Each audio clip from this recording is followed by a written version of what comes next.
ಅಲ್ಲಿದೆ. ಬಟ್ ನಾವು ಅಲ್ಲಿ ಹೋಗೋಷ್ಟೊತ್ತಿಗೆ ಈ ಸೋಲಾ ಪ್ರದೇಶ ಹೊಂದಿದೆ, ಅಂದರೆ ಹುಲ್ಲಿನ ಇದನ್ನು ಹೊಂದಿರುತ್ತೆ. ಭಾರಿ ಜಾಗೃತೆಯಿಂದ ಹೋಗಬೇಕು. ಮತ್ತು ನಾವು ಈ ಕುರಂಜಲ್ ಟ್ರಕ್ಕಿಗೆ ಹೋಗಿ ಬರೋಷ್ಟ್ರೊಳಗಡೆ ಈ ಬೊಂಬಡಿ ಬಂಬಮ್ ಅಂತೇಳಿ ನಾನೊಂದು ಕಾಲ್ ಕೊಡ್ತೀನಿ. ಅಂದರೆ ನಮ್ಮ ಒಂದು ಫಾರೆಸ್ಟ್ ಇದರಿಂದ ಅದು ಅದೊಂದು ಕಾಲು ನಮ್ಮ ಟ್ರಕ್ಕಿಗೆ ನಮ್ಮ ಬೊಂಬಡಿ ಬಂಬಮ್ ಅಂದ್ಕೂಡಲೇ ನೀವು ಬಂಬಮ್ ಅನ್ಬೇಕು. ಓಕೆನಾ? ಬಂಬಮ್ ಅನ್ಬೇಕು. ಬೊಂಬಡಿ ಬಂಬಮ್ ಅಂದ್ಕೂಡ ಹೇಳಿದ ಕೂಡ ಬಂಬಮ್ ಅನ್ಬೇಕು. ಅಂದರೆ ನಮ್ಮವರೆಲ್ಲ ಗ್ರೂಪಲ್ಲಿ ಇದ್ದಾರೆ ಅಂತ ನಾವು ಚೆಕ್ ಮಾಡೋದು ಒಂದ್ಸಲ ಎಲ್ಲ ಒಂದಾಯ್ತು.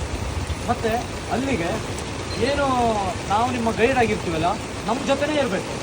ಅಂದರೆ ತುಂಬ ಜನ ಇರ್ತಾರೆ, ಮಳೆ ಇದೆ, ಮಿಸ್ ಆದರೆ ಮತ್ತೆ ತುಂಬ ಪ್ರಾಬ್ಲಮ್ ಆಗುತ್ತೆ. ಹಾಗಾಗಿ ಗೈಡ್ನ ಬಿಟ್ಟು ಯಾವುದೇ ಕಾರಣಕ್ಕೂ ಹೋಗೋಂಗಿಲ್ಲ. ಗೈಡ್ ಏನು ನಿಮಗೆ ಪಾಲನೆ ಹೇಳ್ತಾರೆ ಅವ್ರ ಜೊತೆ ಇರುತ್ತೆ, ನಿಮ್ಮ ಗೈಡ್ ಅಲ್ವಾ ನಾವು.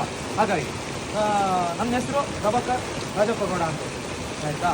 ಮತ್ತು ಪ್ಲಾಸ್ಟಿಕ್ ವಸ್ತುಗಳನ್ನು ತೊಗೊಂಡೋಗಿ ಅಲ್ಲಿ ಏನು ಬಿಸಾಡೋಂಗಿಲ್ಲ, ತೊಗೊಂಡು ಹೋಗಂಗೆ ಇಲ್ಲ. ಬಟ್ ಏನಾದ್ರು ಈ ಥರ ಊಟ ಈ ಥರ ತೊಗೊಂಡು ಹೋಗೋರು ತೊಗೊಂಡು ವಾಪಸ್ ಈಗ ಲೆಕ್ಕ ತೋರಿಸ್ಬೇಕು, ವಾಪಸ್ ತೊಗೊಂಡು ಹೋಗ್ಬೇಕು, ಆಯಿತಾ?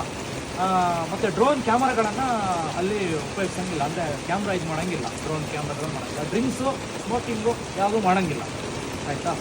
ಯಾವುದು ಸೌಂಡ್ ಸಿಸ್ಟಮ್ ಎಲ್ಲ ಹಾಕ್ಕೊಂಡು ಮ್ಯೂಸಿಕ್ ಎಲ್ಲ ಮಾಡ್ಕೊಂಡು ಹೋಗಿಲ್ಲ. ಪರಿಸರಕ್ಕೆ ತಕ್ಕಂತೆ ಬಟ್ಟೆಗಳನ್ನು ಧರಿಸ್ಬೇಕು. ಯಾಕಂದರೆ ಪ್ರಾಣಿಗಳಿಗೆಲ್ಲ ಅದೊಂದು ಕೆಂಪು ಕಲರ್ ಹಾಕೊಂಡು ಹೋಗಿ ಇದೆಲ್ಲ ಒಬ್ಬೆ ಮಾಡಿ ಇದೆಲ್ಲ ಮಾಡೋಂಗಿಲ್ಲ, ಆಯಿತಾ? ಇದಿಷ್ಟು ನಾವು ಎಲ್ಲ ಮಾಡಲಿದ್ರೆ ವನ್ಯಜೀವಿ ಅರಣ್ಯ ಸಂರಕ್ಷಣಾ ವನ್ಯಜೀವಿ ಪ್ರಕಾರ ನಮಗೆ ಶಿಕ್ಷೆ ಆಗುತ್ತೆ. 1972 ಸೆಕ್ಷನ್ ನಮಗೆ ಶಿಕ್ಷೆ ಆಗುತ್ತೆ. ಓಕೆ, ಅದಕ್ಕೆ ಒಳಗಾಗುತ್ತೆ. ಒಳ್ಳೆ ರೀತಿ ಹೋಗಿ ಮುಗಿಸ್ಕೊಂಡು ಬರೋಣ. ಓಕೆ ಅಲ್ಲ? ಸರಿ, ಓಕೆ. ಹಾಗಾದರೆ ಹೊರಡೋಣ.